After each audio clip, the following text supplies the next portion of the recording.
Vous savez quoi, je me suis fait poser des extensions de cils et je vais vous parler de ça aujourd'hui.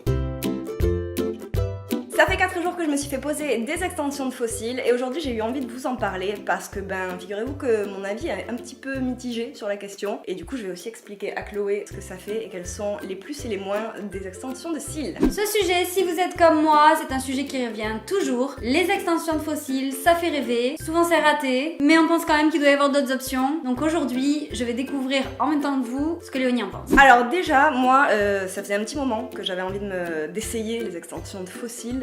Vous savez, parce qu'en fait je fais partie de la population qui a des tout petits cils et que ça ne lui va pas et qu'en plus ça va, plus j'ai l'impression de les perdre, voilà. Et j'avoue que voir toutes ces youtubeuses, toutes ces instagrammeuses, tous ces gens même dans la réalité avec des faux cils, quand même à un moment donné ça donne envie parce que ça a quelque chose d'assez efficace et très très rapidement, donc voilà. Je me suis dit je vais finalement essayer. Du coup, comment as-tu fait pour choisir le salon qui t'a fait ta pose d'extension de cils? Alors oui, ça c'est une excellente question et l'argument est de taille puisqu'en fait c'était un salon, enfin c'est pas tout à fait un salon en fait, c'est un endroit qui a plusieurs personnes qui viennent intervenir dont une petite nouvelle donc qui vient faire des extensions de cils et l'argument comme je le disais était de taille parce que pour son début elle offrait sur tout le mois d'avril des extensions à 30 € au lieu de 70 €. Donc autant dire que c'est hyper alléchant, voilà, c'est le petit truc qui m'a fait pencher la balance et qui m'a dit bon vas-y j'essaye, comme ça on verra, je serai fixée une bonne fois pour toutes. Ça t'a décidé 30 quoi. € ça m'a décidé, c'est pas grand chose, je me suis dit bon voilà, au moins je saurai. C'est vrai que généralement quand on pense faux cils, ce qui nous retient c'est le prix, parce que c'est comme quand on se fait faire les ongles régulièrement, il y a déjà la pose qui est pas donnée. Moi de tout ce que j'ai vu c'est entre 70 et 90 € généralement selon les modèles, enfin les types de poses, etc. Et après il y a le re-remplissage au fil des semaines, il y a même un frais pour la dépose des faux cils si on veut les enlever. Donc moi je sais que personnellement ça m'a toujours bloqué et je peux comprendre que du coup une telle offre... Du coup une fois arrivé là-bas, est-ce qu'ils proposaient différents types de poses ou différents types d'extensions de faux cils et comment as-tu choisi? Alors du coup non, pour le coup la nana qui officiait elle proposait que le cil à cils. Donc il faut savoir aussi une chose, c'est qu'en fait avant d'y aller au final je dis que j'en voulais depuis longtemps mais je m'aperçois que je n'étais pas du tout renseignée sur les faux cils, enfin sur les extensions de cils et toutes les possibilités qu'il y avait. Mais là en l'occurrence il n'y avait que le cil à cils donc j'avais pas trop le choix et en même temps j'avoue que je ne savais pas exactement ce que c'était le cil à cils, donc voilà, je suis un peu allée en mode...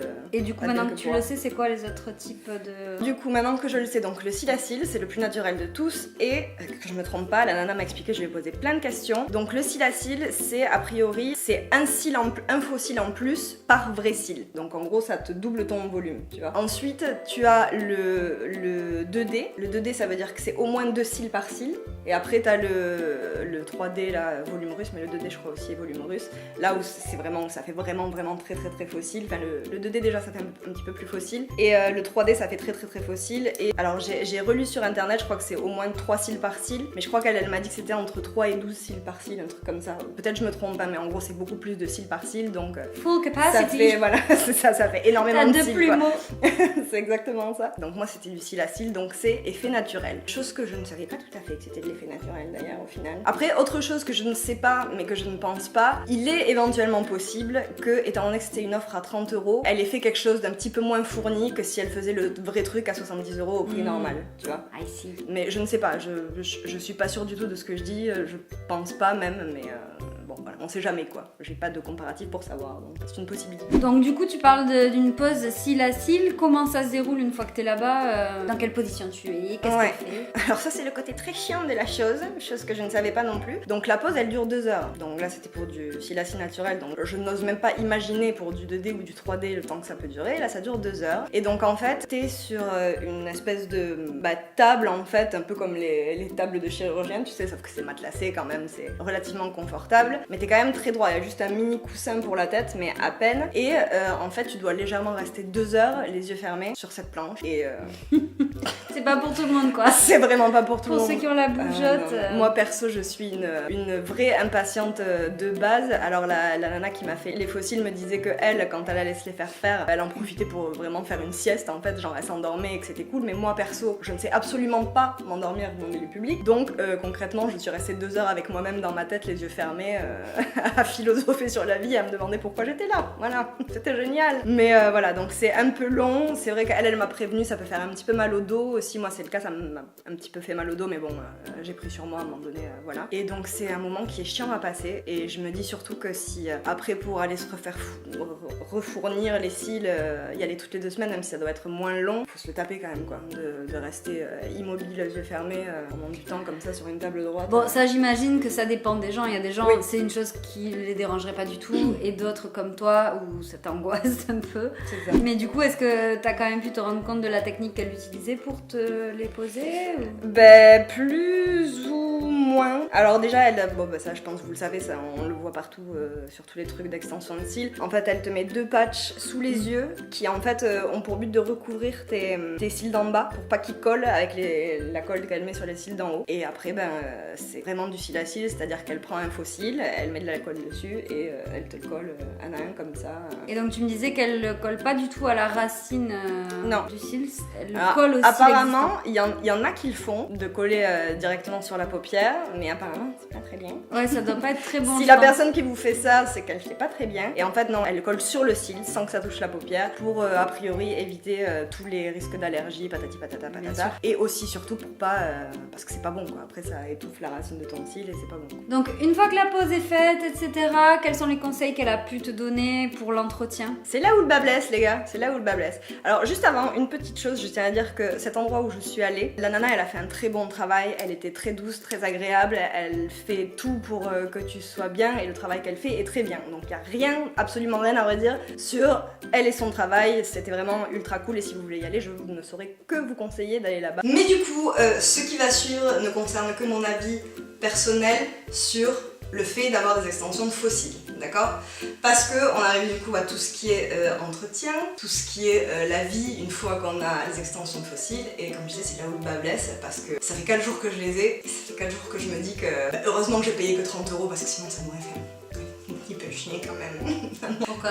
Parce que pour le coup, je trouve que c'est extrêmement chiant d'entretien en vrai. Donc déjà pendant les 2 premières 48 heures, déjà il faut pas du tout les mouiller à l'eau, ni s'exposer à un effet sauna, ni à quoi que ce soit qui pourrait humide, ouais, qui pourrait décoller le truc, parce que la colle elle doit prendre le temps de sécher et de polymériser, je crois m'a-t-elle dit, quelque chose comme ça. Et donc voilà, c'est pour vraiment laisser le temps à la colle de bien s'intégrer dans le cil. Maintenant, ceci dit, donc ça fait 4 jours, je fais vraiment très attention, en vrai je fais très attention, et c'est quand même hyper chiant, parce que par exemple je ne pensais pas être une personne du type à se frotter les yeux souvent, et je m'aperçois que je suis une personne qui se frotte les yeux souvent, donc c'est assez frustrant. Quand on se douche, du coup, hier je me suis lavé les cheveux, ça... Même si après on peut utiliser l'eau et tout ça, y a pas de souci, hein, mais pour le coup, il faut quand même faire attention, il faut pas trop que l'eau elle aille directement dessus, tout ça. Il y a trop de pression. C'est ça, c'est extrêmement chiant. Une autre chose aussi, c'est que pendant tout le long où on les a, il faut absolument pas utiliser de produits gras dessus. Donc là, rien que tout à l'heure,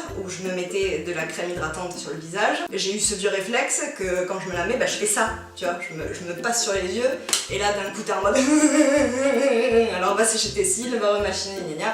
C'est plein de petits trucs à la con en fait, mais qui font que c'est extrêmement chiant en fait, pour moi au quotidien. Donc si vous êtes comme moi et que vous êtes le genre de... beaucoup de mauvais gars. Pardon, excusez-moi, mais c'est parce qu'en fait ça m'énerve les trucs chiants au quotidien. Mais du coup, si vous êtes une personne comme moi qui ne supporte pas les tout petits tracas du quotidien empilés, c'est un petit peu chiant, c'est un petit peu agaçant, vraiment. Je rebondis sur quelque chose que tu m'avais glissé l'autre jour. Le fait que tu puisses pas mettre de corps gras dessus à cause de la colle, ça veut dire pas de démaquillage du cil en fait. Ben non, parce que du coup, évidemment, autre chose que je ne savais pas, c'est qu'on n'a pas le droit de mettre de mascara sur des faux cils, sur des extensions de cils. Voilà, moi je le savais pas. Je pense que c'est pourtant quelque chose qui est assez connu, mais moi je le savais pas, donc pour vous dire à quel point j'étais pas informée. T'as pas le réflexe quand tu t'en mets en dessous? Bien sûr que j'ai le réflexe, même tout court, tu vois. Enfin, chez moi, le mascara il complète un peu ta routine make-up, tu vois. Et quand tu arrives là, t'es en mode.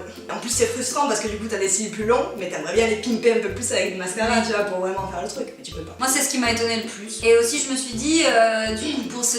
Parce qu'on peut donc du coup quand même se maquiller l'œil, mais juste pas mettre du mascara. Je me suis dit après pour démaquiller l'œil en passant c'est extrêmement chiant. À travers les cils, c'est encore une autre histoire. C'est assez chiant. Alors pareil, moi pour le quotidien j'utilise un démaquillant biphasé, donc qui contient de l'huile évidemment. Et donc c'est une chose que j'ai demandé à la madame qui m'a fait les faux cils et elle m'a dit ah mais non mais ça c'est vraiment à proscrire de chez proscrire, enfin en tout cas pas pour les yeux, c'est démaquillage de l'œil juste à l'eau ou à l'eau micellaire. Mais ça démaquille rien. En fait déjà ça démaquille rien. Personnellement moi étant donné que j'ai souvent l'œil qui pleure, si j'utilise de l'eyeliner c'est de l'eyeliner waterproof, donc il ne partira jamais ni à l'eau micellaire ni au truc. Sinon il faudrait que je me démaquille avec du truc gras mais au coton-tige tu vois, donc pour vraiment pas toucher le cil, donc en vrai c'est... En gros je suis en train de me dire que je ne vais pas mettre d'eyeliner. Et oui, parce que j'allais dire, est-ce qu'au même titre c'est pas dangereux d'utiliser un eyeliner, parce que tout ce qui est maquillage, la plupart ça a comme des actifs gras dedans. Et quand tu fais un eyeliner, on sait tous que ça tombe sur le haut des cils. Bah oui. Donc, qui dit touche le haut des cils, dit après, tu vas devoir l'enlever, dit tu pourras pas te démaquiller, dit... Ça, je pense que si t'es délicat, au niveau de la pose de l'eyeliner, normalement le faux cil il est pas collé à la racine, donc lui-même il va pas déranger, tu vois, si t'es délicat, encore une fois. Maintenant, comme je te dis, le moment du démaquillage, c'est... Enfin, je veux dire, même avec un coton-tige, même en faisant attention, tu vas nécessairement toucher ton cil avec ça. Donc du coup, là, je suis en train de me dire, bon, bah, je vais y aller en mode eyeliner, poudre au fard à paupières, jusqu'à ce que j'ai plus de faux cils, voilà. Ça fait partie encore des choses un peu chiantes, encore un petit peu plus chiantes pour le truc. Et ensuite, du coup, au niveau du démaquillage de l'œil, même à l'eau, même au truc, c'est que, en fait, on te dit aussi, un des bons conseils d'entretien, c'est qu'il faut pas trop les brusquer, donc ni trop les toucher. Les extensions, parce que sinon, elles tombent plus vite, tout ça aussi. Donc, c'est-à-dire que même si je démaquille à l'eau ou à l'eau micellaire, ça reste quand même délicat, parce que du coup, t'es là comme un mongolien en train d'essayer de pas toucher ton cil. C'est méga chiant. Moi, personnellement, en vrai, en vrai, c'est méga chiant. Une autre question que je vais de suite poser, parce que c'est une des choses qui m'horripile le plus quand je vois des gens avec des extensions de cils. Désolée les filles, mais c'est les nénettes qui se mettent de très très longs rajouts de cils et qui se lèvent le matin avec le faux cil broussailleux quoi. Et du coup je lui dis, est-ce que quand tu vas te lever tu auras le cil comme ça en... Oui, mais je pense que plus ils vont partir et plus ce sera le cas, parce que là déjà... Donc chose qui est cool, c'est que la madame, mais ça je pense que c'est partout qu'ils le font, elle m'a fourni une brosse à cils, donc, et ça c'est la nouvelle étape de la routine de maquillage où tu dois te brosser les cils tous les matins pour qu'ils soient bien coiffés, n'est-ce pas? Alors elle me disait que a priori il n'y a que nécessité de les coiffer quand ils sont mouillés pour les mettre en place et qu'ils sèchent en place en fait, mais après perso... Le matin, tu te rends compte qu'ils sont broussailleux? Ils sont broussailleux, vraiment. Je trouve ça trop drôle. Vraiment, parce qu'en fait, quand tu dors, en plus, moi je suis une gigoteuse quand je dors, donc je pense que ça va faire ça pendant toute la nuit au niveau de mes yeux. Des fois, tu t'appuies, t'as la peau, l'œil, machin. Donc, ça, c'est un autre côté un peu chiant. En plus, si t'en as un qui sèche dans le pas bon angle, il va rester broussailleux en mode ad vitam aeternam, donc c'est pas cool non plus. Je suis en train de vous dépeindre un portrait des extensions de cils qui est absolument génial, n'est-ce pas? Quand elle y est allée, elle a essayé de me convaincre d'y aller avec elle parce que forcément j'avais cette curiosité, et à la base on se dit que des extensions de faux cils ça va nous permettre de mettre encore plus en valeur nos maquillages et de pouvoir faire encore plus de choses avec nos maquillages, mais en fait du moment où j'ai su ce qu'on est en train de vous raconter, je me suis dit, heureusement. C'est hyper anxiogène quoi, parce que pareil, moi quand je me démaquille, dans ma vraie vie normale, j'y vais pas en mode j'y vais en mode j'ai mon coton avec mon truc et je fais ça sur mon œil, tu vois, je fais pas gaffe quoi, tu sais, voilà, comme n'importe qui, tout à fait. Tout ce que je vous dis c'est mon expérience à moi, hein. Certainement qu'autant de gens ne sont pas aussi spéciaux que moi dans les façons de faire, mais un autre petit détail qui n'est pas négligeable, c'est que quand tu fais une routine make-up normale et où à la fin tu te colles des faux cils, tu les colles à la fin les faux cils et du coup ils sont recourbés, ils sont jolis. Sauf que quand de base t'as le cil qui est un petit peu plus long et recourbé, pour se maquiller, c'est méga chiant. Mais en vrai c'est vraiment méga chiant. Ok, d'autres choses à rajouter? Bah écoute, je ne pense pas. Après c'est con parce que pour le coup c'est... En termes de résultats, c'est quand même quelque chose de joli. Maintenant perso, une dernière chose, le cil à cils, là pour 30 €, j'étais très satisfaite du résultat. Maintenant pour 70 €, ça me paraît un peu léger comme résultat. Encore une fois, je ne mets pas en cause le travail de la dame qui me l'a fait, hein, pas du tout, je pense que c'est comme ça chez tout le monde. Mais voilà, je trouve que pour un effet si naturel, payer 70 € ça fait un peu... ça pas grand chose pour un très bon mascara. C'est ça, exactement. Du coup maintenant, si vous voulez en faire, je vous conseillerais minimum les 2D, je pense, qui sont un petit peu plus fournis et tout aussi. Et voilà, et après le résultat il reste très joli. Mais comparé à l'entretien et à la chianteur quotidienne que ça emmène, je pense que je vais les laisser dépérir petit à petit en essayant de les entretenir au mieux quand même, hein, ceci dit. Et puis après je me referai plus ça dans ma vie. Tu fais l'expérience jusqu'au bout et après tu passes à autre chose. Ouais, exactement. Et je pense qu'au mieux, c'est mieux, si vous avez déjà un petit peu de longueur ou quoi, c'est mieux d'aller vous faire un recourbement de cils ou une teinture de cils ou quelque chose comme ça, je pense que c'est mieux. C'est vrai qu'en fait, ça pourrait ressembler à une petite teinture plus recourbement de cils. Ouais. Donc juste, du coup, pour résumer, le point positif de ton expérience, en quelques mots. L'endroit où je suis allée était très bien. En plus, elle avait mis une playlist très éclectique qui était très bien et qui m'a permis de penser à des choses bien pendant que j'étais toute seule avec moi-même pendant 2 heures. Ça reste quand même joli, voilà, et ça s'arrête là. Et les points négatifs de ton expérience? Eh ben, c'est chiant au quotidien, ça demande beaucoup trop d'entretien, pour un joli résultat, mais qui ne peut pas être plus upgradé par d'autres produits, donc c'est un peu chiant. Thank you very much, madam. With pleasure. Bon voilà, maintenant vous en savez plus sur l'expérience de Léonie et moi aussi. Encore une fois, vous faites ce que vous voulez de cet avis, c'est un avis personnel avec le caractère d'une personne. Exactement. N'hésitez pas en commentaire justement à nous dire si vous avez fait des poses d'extension de fossiles, quel était le résultat et est-ce que vous avez réussi à vivre avec de façon qui vous a plu. Cette phrase me rien dit. Et si vous venez tout juste de tomber sur la chaîne et que vous avez bien aimé cette vidéo, bah n'hésitez pas aussi à vous abonner pour ne louper aucune de nos nouvelles vidéos et faire partie de la grande et belle Jordan Family. Oh yeah! Et au passage, n'oubliez pas de nous mettre le petit pouce bleu. Voilà, c'est tout pour nous aujourd'hui. Comme d'habitude, on se retrouve la semaine prochaine dans une nouvelle vidéo. Et d'ici là, on fait plein de bisous. Bye bye!